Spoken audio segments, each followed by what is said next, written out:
In this week's Parsha Re'eh, which means see, God told the Israelites, "See, I set before you today a blessing and a curse. The blessing if you obey the commandments of the Lord your God, which I command you today, and the curse if you do not obey the commandments of the Lord your God, but turn aside from the way which I command you today." After establishing that God's kingdom is in heaven and on earth, we enter into the kingdom by keeping the commandments. The main one being to follow Yeshua. As this portion's name is see, God wants us to see his kingdom with our spiritual eyes. He said, "I speak to them in parables, because seeing they do not see, and hearing they do not hear, nor do they understand." And in them the prophecy of Isaiah is fulfilled, which says, "Hearing you will hear, and shall not understand, and seeing you will see, and not perceive." There are ways Yeshua said that his kingdom could be seen with our spiritual eyes, and he used parables to describe them in physical form, so that we can keep the main thing in mind, which is to seek the kingdom of God and his righteousness. Anyone who believes in Yeshua becomes God's child and is a part of his family. And that can be anyone, but not everyone will be his disciples. He is not looking for the multitudes to be his disciples. There was one point in time where Yeshua did have a large following, but brought a difficult teaching, and many followers walked away from him. Beginning at John 6:66, many of Yeshua's followers turned back and would not go with him anymore. So Yeshua asked the 12 disciples, "And you, would you also like to leave?" Simon Peter answered him, "Lord, to whom would we go? You have the words that give eternal life." Yeshua didn't cry or beg the disciples to stay. Everyone has free will and the ability to choose their path in life. However, many are called, but few are chosen. Only those who know that Yeshua has the words of eternal life and are willing to follow him will be his disciples. If there are any of us who don't want to follow him, that's okay. He will still love you, and you will still be a child of God. But those who love him desire much more. In the Sermon on the Mount, Yeshua says, "Your kingdom come, your will be done on earth as it is in heaven." What is God's will? Of course, his will is his word, especially his Torah. If we follow the spirit of the Torah by living out the commandments of God, we would see his kingdom manifested on this earth in the most powerful way. Part of this week's Parsha verse describes how there would be a blessing if you obey the commandments of the Lord your God, which I command you today. Yeshua said, "Do not think that I came to destroy the law or the prophets. I did not come to destroy, but to fulfill. For assuredly I say to you, till heaven and earth pass away, one jot or one tittle will by no means pass from the law till all is fulfilled. Whoever therefore breaks one of the least of these commandments and teaches men so shall be called least in the kingdom of heaven. But whoever does and teaches them, he shall be called great in the kingdom of heaven. For I say to you that unless your righteousness exceeds that of the scribes and Pharisees, you will by no means enter the kingdom of heaven. You have heard that it was said to those of old, You shall not murder, and whoever murders will be in danger of the judgment. But I say to you that whoever is angry with his brother without a cause shall be in danger of the judgment. And whoever says to his brother, Raca, shall be in danger of the council. But whoever says, You fool, shall be in danger of hellfire." Again, Yeshua didn't do away with the Torah. He magnified and intensified it to the maximum. As stated in part 1, entering the kingdom will be simple, but not easy. Being part of his kingdom as disciples of Yeshua will take something from us. According to him, it will not just take something, it will take everything. Those who love their father or mother more than me are not fit to be my disciples. Those who love their son or daughter more than me are not fit to be my disciples. Those who do not take up their cross and follow in my steps are not fit to be my disciples. Those who try to gain their own life will lose it, but those who lose their life for my sake will gain it. Because there's no physical temple in Jerusalem, and there has been a change in covenant of the priesthood from the Levitical priesthood to the priesthood in the order of Melchizedek, the sacrifices that took place in the temple are not possible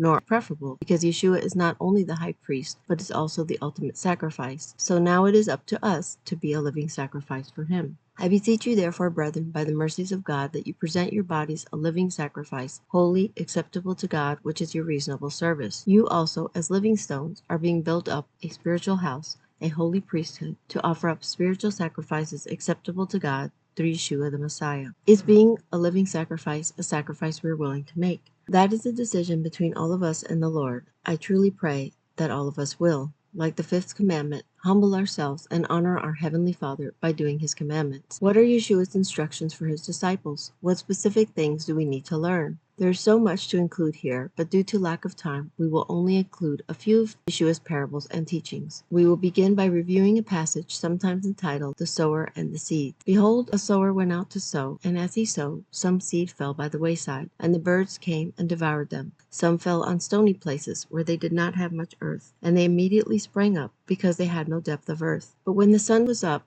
they were scorched, and because they had no root, they withered away. And some fell among thorns, and the thorns sprang up and choked them. But others fell on good ground, and yielded a crop, some 100-fold, some 60, some 30. He who has ears to hear, let him hear. When anyone hears the word of the kingdom and does not understand it, then the wicked one comes and snatches away what was sown in his heart. This is he who received seed by the wayside. But he who received the seed on stony places, this is the one who hears the word and immediately receives it with joy. Yet he has no root in himself, but endures only for a while. For when tribulation or persecution arises because of the word, immediately he stumbles. Now he who receives seed among the thorns is he who hears the word, and the cares of this world and the deceitfulness of riches choke the word, and he becomes unfruitful. But he who receives seed on the good ground is he who hears the word and understands it, who indeed bears fruit and produces some 100-fold, some 60, some 30. The wheat and the tares. The kingdom of heaven is like a man who sowed good seed in his field. But while men slept, his enemy came and sowed tares among the wheat and went his way.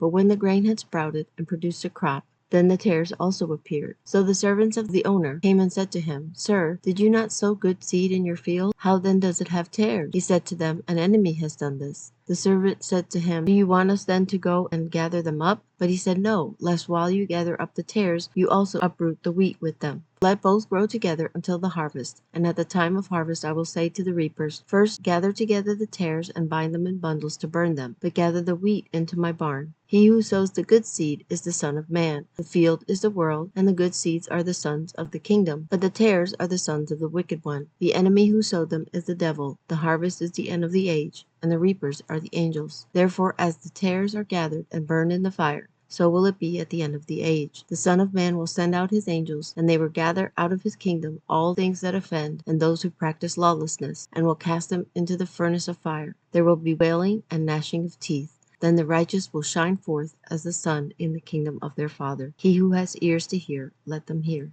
The mustard seed. The kingdom of heaven is like a mustard seed, which a man took and sowed in his field, which indeed is the least of all the seeds. But when it is grown, it is greater than the herbs, and becomes a tree, so that the birds of the air come and nest in its branches. The hidden treasure. The kingdom of heaven is like a treasure hidden in a field, which a man found and hid, and for joy over it he goes and sells all that he has and buys that field. The pearl of great price. Again, the kingdom of heaven is like a merchant seeking beautiful pearls, who, when he had found one pearl of great price, went and sold all that he had and bought it. The pearl of great price can be understood in at least two ways. It can be us selling all that we have to buy the kingdom, as he said, or it can be Yeshua giving up all he had to obtain us as his own treasured possession, or it can be both. True righteousness.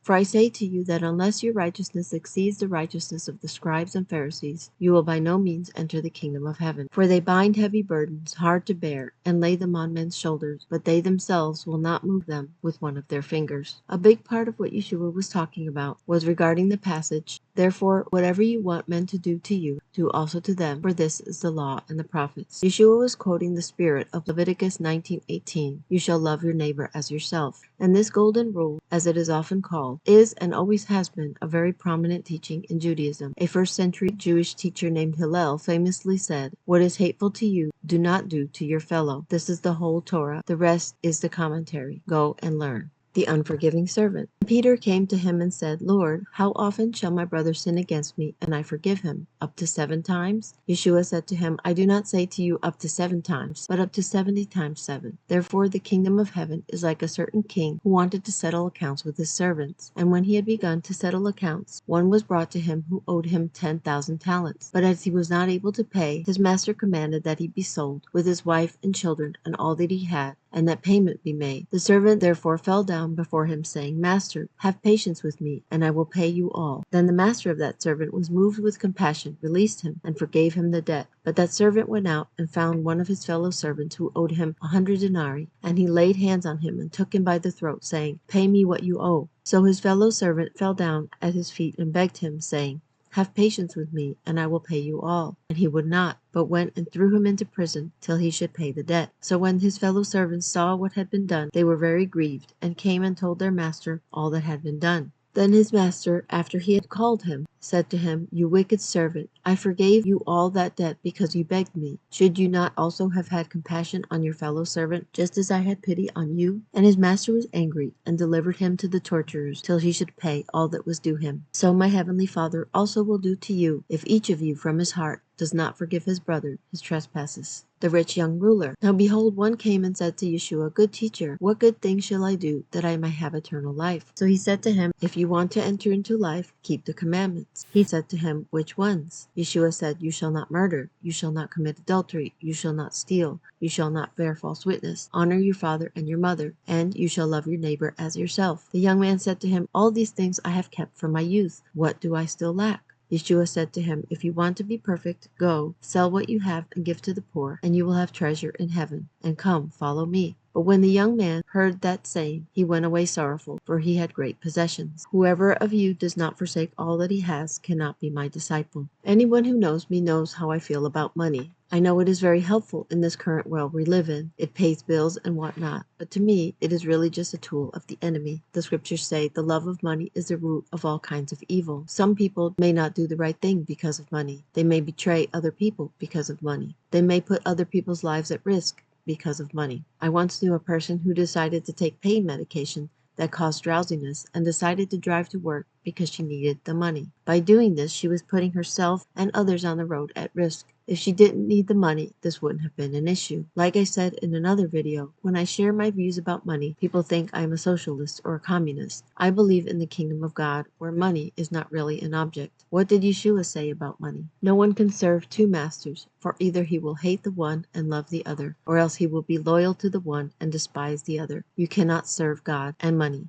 Do not lay up for yourselves treasures on earth, where moth and rust destroy, and where thieves break in and steal. But lay up for yourselves treasure in heaven, where neither moth nor rust destroys, and where thieves do not break in and steal. A certain scribe came to him and said, Teacher, I will follow you wherever you go. And Yeshua said to him, Foxes have holes, and birds of the air have nests, but the Son of Man has nowhere to lay his head. Truly I say to you, it is hard for someone who is rich to enter the kingdom of heaven. His kingdom is about sharing what the Lord has given us with others. The early disciples shared all in common. A lot of us say we would like to be like the first century followers of Yeshua, but would we really be willing to live this way? If everyone in the world shared what we have, not seeking power or position for themselves, which is what happens in certain political and economic systems, but truly serving others, doing to others as we would have done to us, and loving them as God loves us, I believe it really would be heaven on earth. Then he lifted up his eyes towards his disciples and said, Blessed are you poor, for yours is the kingdom of God. And everyone who has left houses or brothers or sisters or father or mother or wife or children or lands for my name's sake shall receive 100-fold and inherit eternal life. The rich man and Lazarus. There was a certain rich man who was clothed in purple and fine linen and fared sumptuously every day. But there was a certain beggar named Lazarus, full of sores, who was laid at his gate, desiring to be fed with the crumbs which fell from the rich man's table. Moreover, the dogs came and licked his sores. So it was that the beggar died and was carried by the angels to Abraham's bosom. The rich man also died and was buried.